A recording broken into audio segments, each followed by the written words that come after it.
दोस्तों, अगर आप चैनल पे नए हैं तो चैनल को ज़रूर सब्सक्राइब कर लें। साथ ही स्टोरीज़ के पिछले एपिसोड ज़रूर पढ़ लें। पिछले भाग में आपने पढ़ा कि तेजस अभय को अभिमन्यु और रीत के फ्लैशबैक की स्टोरी बता रहा है। तो चलिए जानते हैं कि ऐसा क्या हुआ कि वो दोनों आज इस मोड़ पर हैं। अब आगे फ्लैशबैक स्टार्ट। रीत थोड़ा डरते हुए बोलती है, सर चलिए मैं आपको ले चलती हूँ। अभिमन्यु एक नज़र उसे घूर कर देखता है और उसे इग्नोर कर आगे चला जाता है तो रीत उसके पीछे जाती है। अभिमन्यु टिश्यू से अपनी शर्ट साफ करते हुए अपने सामने लगे मिरर में देखता है तो उसकी नज़र अपने पीछे खड़ी रीत पर जाती है। वो अपनी शर्ट क्लीन करते हुए बोलता है, यहाँ खड़ी क्यों हो, जाओ यहाँ से। तब वो जाने लगती है लेकिन कुछ कहने के लिए वो जैसे ही मुड़ती है तो अचानक से उसका बैलेंस बिगड़ जाता है और वो पीछे की तरफ गिरने ही वाली होती है कि अभिमन्यु झटके से उसका हाथ पकड़ अपने करीब खींच लेता है जिससे वो सीधे उसके सीने से जा लगती है। अभिमन्यु दीवार से टकरा जाता है। वो उसे गिरने से तो बचा लेता है लेकिन उसके हाथ में चोट लग जाती है। रीत डर के मारे अपनी आंखें बंद कर लेती है लेकिन जब उसे एहसास होता है कि वो गिरी नहीं बल्कि किसी की बाहों में सेफ है तो वो तुरंत अपनी आंखें खोलती है तो देखती है कि वो अभिमन्यु की बाहों में है और उसका चेहरा अभिमन्यु के चेहरे के एकदम करीब है। वो उसके चेहरे में खोया हुआ था। रीत अपनी आंखें टिमटिमाते हुए अभिमन्यु को देख रही थी। वो धीरे से बोलती है, सर। उसकी आवाज़ सुनते ही अभिमन्यु एकदम से अपने होश में आता है और जल्दी से उसे खुद से दूर करता है। रीत की नज़र जब उसके हाथ पर जाती है जो चोट लगने की वजह से लाल हो गया था, वो कुछ बोलती उससे पहले ही अभिमन्यु उसे घूर कर वहाँ से बाहर निकल जाता है। रीत को काफ़ी बुरा लग रहा था क्योंकि उसकी वजह से अभिमन्यु के हाथ में चोट लग गई थी। वो बाहर आता है तो तेजस उसे देखकर बोलता है, क्या हुआ, शर्ट साफ कर लिया? अभिमन्यु हाँ। तेजस की नज़र उसके हाथ पर वो पूछता है, ये तेरे हाथ को क्या हुआ, इतना लाल कैसे हो गया, चोट लगा कर आया है? अभिमन्यु कुछ नहीं बोलता। तेजस अपना हाथ दिखा मुझे। तब अभिमन्यु हल्के गुस्से में बोलता है, कुछ नहीं हुआ है, बस हल्की सी चोट लग गई है, बस और कुछ नहीं। तू अपनी कॉफ़ी जल्दी ख़त्म कर। तेजस हाँ बस हो गई। फिर दोनों बिल पे कर वहाँ से अपने होटल के लिए निकल जाते हैं। रीत जॉब पर से अपने घर आती है। वो जैसे ही घर के अंदर कदम रखती है तो पीछे से आवाज़ आती है, लो आ गई महारानी। क्यों रे, इतनी देर क्यों हुई? घर का काम तेरी माँ आकर करेगी। रीत थोड़े गुस्से में बोलती है, चाची आपको जो बोलना है आप मुझे बोलिए लेकिन प्लीज़ मम्मा को बीच में मत लाइए। उसकी बात सुन विमला गुस्से में उसका बाल पकड़ते हुए बोलती है, क्यों री, अब तू मुझे सिखाएगी कि मुझे क्या बोलना है और क्या नहीं? लगता है ज़्यादा पर निकल गए हैं तेरे, लेकिन मुझे भी पर काटने अच्छे से आता है। इतना बोलकर वो उसका हाथ पकड़कर मोड़ देती है जिससे रीत की दर्द भरी चीख निकल जाती है। पूर्वी जो उससे मिलने आई थी, जब वो देखती है तो भागकर रीत के पास जाती है और विमला से उसका हाथ छुड़ाते हुए बोलती है, ये क्या कर रही हैं आप चाची, छोड़िए उसका हाथ।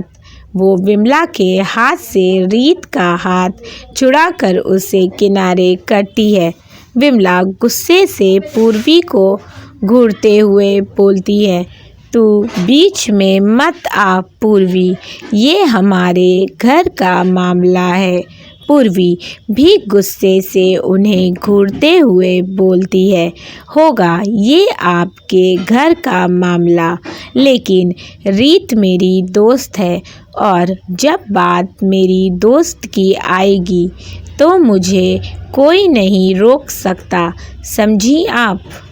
और किस घर के मामले की बात कर रही हैं आप चाची? आप लोग रीत को इस घर का सदस्य मानते भी हैं, नौकरों की तरह पेश आते हैं आप सब इसके साथ, और आप घर की बात कर रही हैं। वो ताने वाली टोन में बोलती है। विमला, देख पूर्वी, अब तू ज़्यादा बोल रही है। पूर्वी, अभी मैंने बोलना शुरू ही कहाँ किया है। जब विमला चाची को लगता है कि वो अब उससे जीत नहीं सकती, तब वो मुंह बनाकर वहाँ से चली जाती हैं। पूर्वी उसका हाथ पकड़कर उसे उसके रूम में ले जाती है और उसे बेड पर बिठाते हुए बोलती है, वो तेरे साथ ऐसे बर्ताव कैसे कर सकती? उसके हाथ पर दवा लगाने लगती है और बोलती है, अगर तेरी जगह पर मैं होती तो उन्हें बताती। रीत उसे शांत करते हुए बोलती है, शांत हो जा, मुझे आदत हो गई है, छोड़ इसे। ये बता अब तेरी तबीयत कैसी है और तू जॉब पर कब चलेगी? तुझे 2 दिन हो गए हैं। पूर्वी, हाँ, परसों से चलूँगी। कुछ देर तक दोनों ऐसे ही बातें करती रहती हैं। फिर रीत बोलती है, अच्छा अब तू जा, नहीं तो फिर से चाची कुछ बोलेगी और मुझे अच्छा नहीं लगेगा कि वो तुझे कुछ भी बोलें। पूर्वी, ठीक है, अपना ख्याल रखना। इतना बोलकर वो वहाँ से चली जाती है। रीत अपने कपड़े चेंज करती है और फिर किचन में चली जाती है और रात के खाने की तैयारी करने लगती है। विमला चाची बाहर हॉल में सोफे पर बैठकर टीवी देख रही थी। तभी वहाँ पर चाची की बेटी रोशनी आती है। रोशनी भी एक नंबर की नकचड़ी और बदतमीज़ थी। वो रीत से बहुत जलती थी, क्योंकि रीत जितनी खूबसूरत थी उतनी ही पढ़ाई में भी अच्छी थी। वो एक कॉलेज में बीबीए के फाइनल ईयर में थी। उसके चाचा चाची उसे पढ़ाना नहीं चाहते थे, लेकिन रीत को स्कॉलरशिप मिली हुई थी, जिस वजह से वो अपनी बीबीए की पढ़ाई कर रही थी। रोशनी, माँ मुझे भूख लगी है। दोस्तों, बच्चे ग्राउंड में खेल रहे हैं, जिस वजह से एक्स्ट्रा नॉइज़ आ रहा है। मैंने माइक यूज़ किया है, बट अगर फिर भी थोड़ी आप लोगों को इनकन्वीनियंस हो तो उसके लिए सॉरी। तब विमला चाची रीत को आवाज़ देते हुए बोलती हैं, ओ महारानी, किचन में जाकर सो गई क्या? और कितना टाइम लगेगा खाना बनाने में? रीत बाहर आकर शांत लहजे में बोलती है, 10 मिनट में खाना तैयार हो जाएगा। इतना बोलकर वो वापस किचन में चली जाती है। रोशनी उसे देखकर मुंह बना लेती है। थोड़ी देर बाद विमला के पति यानी रीत के चाचा कैलाश आते हैं और विमला के बगल में बैठते हुए बोलते हैं, सुनो, कह दो जल्दी खाना लगाए। अभी विमला उसे आवाज़ लगाती है। उससे पहले ही रीत खाना लाकर पर लगा देती है और सबको सर्व करने लगती है। रोशनी मुंह बनाते हुए बोलती है, क्या बनाया है? मैं इतना ऑयली खाना नहीं खाऊंगी। जाओ जाकर मेरे लिए कुछ और बना कर लाओ। विमला, कान बंद है क्या? जाकर सैंडविच बना कर ला। मेरी बेटी ये नहीं खाएगी। तब रीत वापस किचन में चली जाती है और सैंडविच बनाकर लाती है और रोशनी को दे देती है। सब लोग डिनर करके सोने चले जाते हैं। हॉल में रीत अकेली बचती है। रीत टेबल साफ करती है, फिर सारे झूठे बर्तन धोती है। काफ़ी देर बाद वो अपने रूम में आती है। उसकी आँखों से कोसों दूर थी। वो अपने रूम की विंडो के पास जाकर बैठ जाती है। उसके रूम में एक ऐसी जगह थी जहाँ उसे बहुत सुकून महसूस होता। रीत अक्सर अपने मम्मा पापा की फ़ोटो लेकर वहीं बैठ जाती और उनसे सारे गिले शिकवे करती। अपने अशांत दिल को शांत करने की कोशिश करती। आज भी उसका मन काफ़ी अशांत था और वो उसे शांत करने के लिए अपने मम्मा पापा की तस्वीर लेकर खिड़की के पास बैठ जाती है और उनकी तस्वीर देखते हुए बोलती है, मम्मा पापा, आज मुझे आप दोनों की बहुत याद आ रही है। अब मुझसे और नहीं सहा जाता।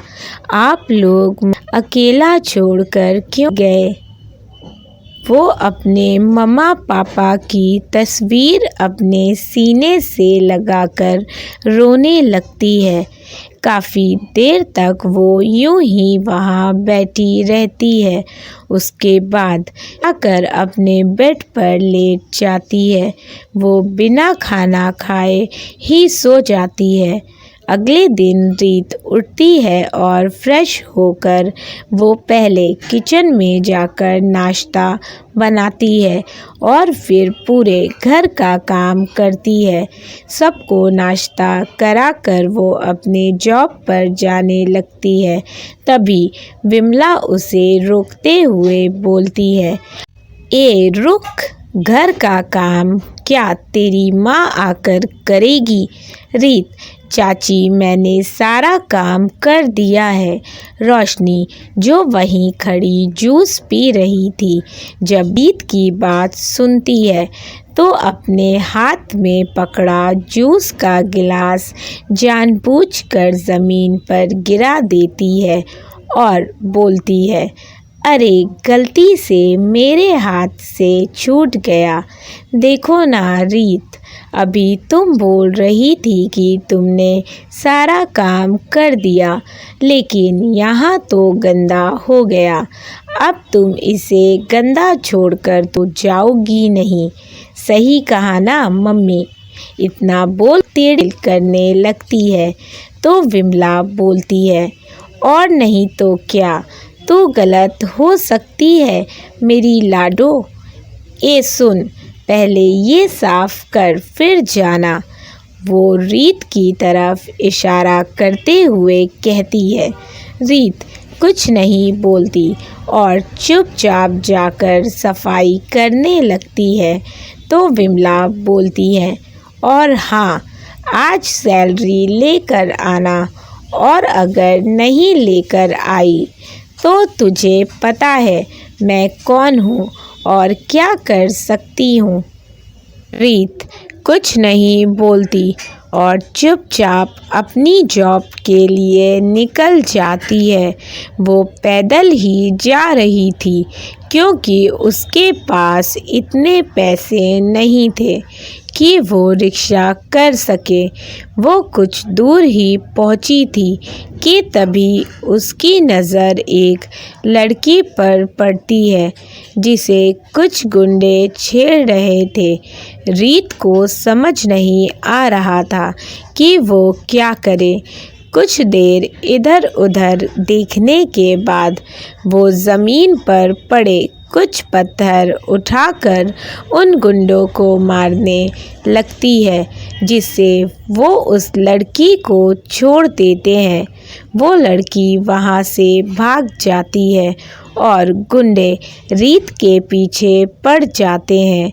वो भागने लगती है और भागते भागते अचानक से आ रही गाड़ी से टकरा जाती है और वहीं गिर जाती है। गाड़ी में अभिमन्यु और तेजस बैठे थे। अभिमन्यु तुरंत ब्रेक मारता है, लेकिन रीत गाड़ी से टकराकर ज़मीन पर गिर जाती है और उसे थोड़ी चोट लग जाती है। गुंडे उसके पीछे खड़े थे। दोनों तुरंत गाड़ी से बाहर आते हैं। अभिमन्यु एक नज़र रीत को देखता है और गुस्से में उन गुंडों को देखता है। वे गुंडे उसकी गुस्से से लाल आंखें देखकर ही डर जाते हैं और तुरंत वहाँ से भाग जाते हैं। तब तेजस रीत के पास जाकर पूछता है, तुम ठीक हो? जिसका ध्यान अपनी चोट पर था। उसकी आवाज़ सुन उसकी तरफ देखती है। दोस्तों, अगर आपको स्टोरी अच्छी लग रही हो तो प्लीज़ वीडियो को ज़रूर लाइक करें। चैनल पे नए हैं तो चैनल को सब्सक्राइब कर लें। साथ ही स्टोरीज़ के पिछले एपिसोड्स नहीं पढ़े हैं तो मैंने लिंक डिस्क्रिप्शन बॉक्स में मेंशन किया है, आप वहां जाके स्टोरी के सभी एपिसोड्स पढ़ सकते हैं।